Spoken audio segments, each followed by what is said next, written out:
Margaret Mead, never doubt that a small group of individuals can change the world, for indeed it is the only thing that ever has. We each can play an important role in one another's lives.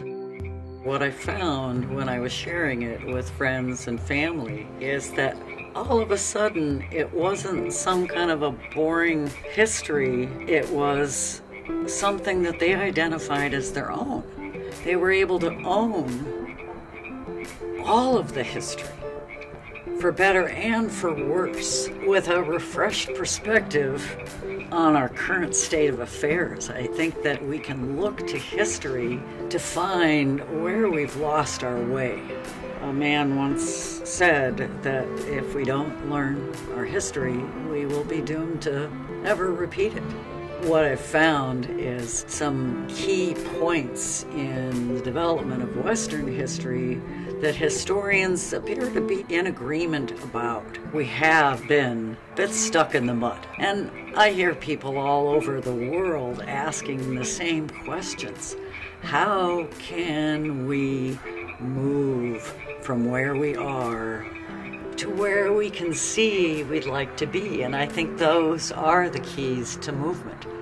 That visualization, that verbalization, that actualization, those are keys to go where we want to be. But change is hard.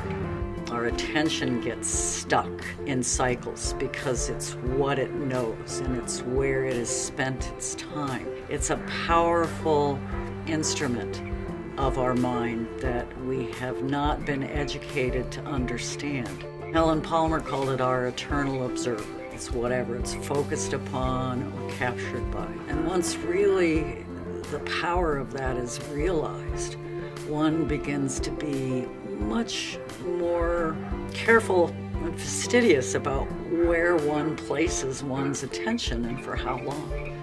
She and Buddha encouraged us to think about the mind as soft mud. And Helen went on to use the analogy of riding a bicycle in the mud. What happens? You develop a rut if you stay in the same track.